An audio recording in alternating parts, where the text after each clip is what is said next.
Iya. Berikut beberapa upaya meningkatkan kesadaran hukum di masyarakat. Yang pertama, pendidikan hukum.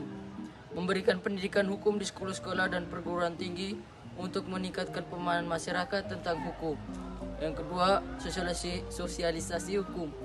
Mengadakan sosialisasi hukum melalui media massa, seminar, dan workshop untuk meningkatkan kesadaran hukum masyarakat.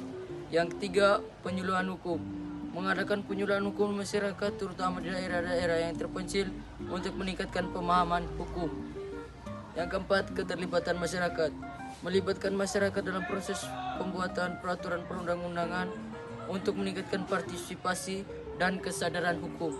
Yang kelima, pemberian informasi hukum. Memberikan informasi hukum yang akurat dan mudah dipahami kepada masyarakat melalui berbagai media. Yang keenam, pembinaan hukum.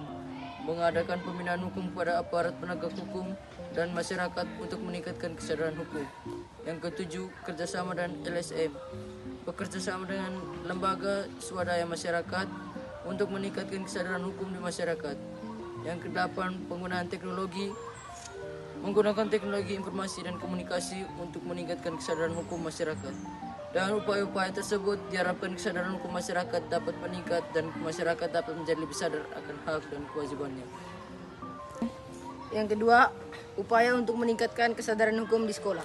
Yang pertama, sosialisasi tata tertib sekolah. Guru menjelaskan aturan, bukan hanya apa larangannya, tapi juga mengapa dibuat. Yang kedua, pendidikan dan pembiasaan disiplin. Pemeriksaan antre, tepat waktu, berpakaian rapi, izin jika keluar kelas, dan lain-lain. 3. Kegiatan penyuluhan hukum. Mengundang pihak kepolisian, kejaksaan, atau lembaga hukum untuk memberi edukasi tentang bullying, narkoba, dan lain-lain. 4. Penegakan aturan secara adil dan konsisten. Hukuman dan teguran dilakukan secara prosedur, tanpa pilih kasih, agar siswa melihat contoh nyata.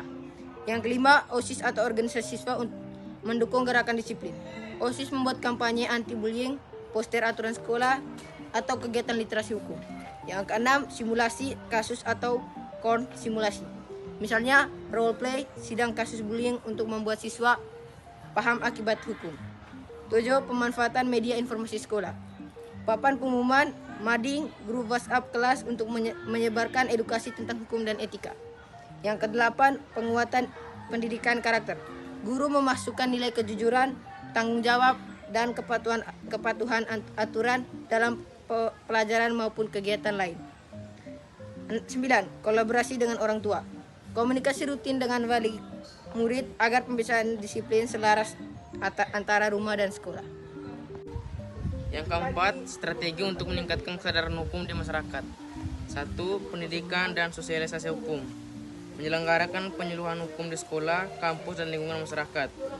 Memasukkan materi kesadaran hukum dalam kurikulum pendidikan.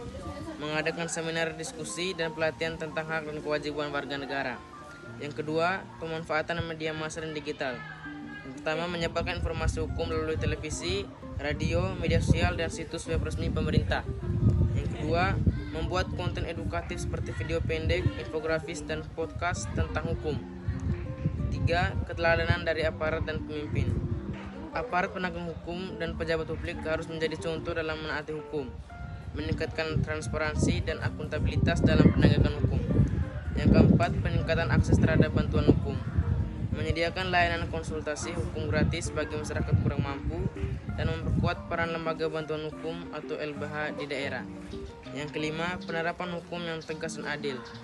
Menegakkan hukum tanpa pandang bulu agar masyarakat percaya terhadap sistem hukum dan memberikan sanksi tegas bagi pelanggar hukum untuk menimbulkan efek jera.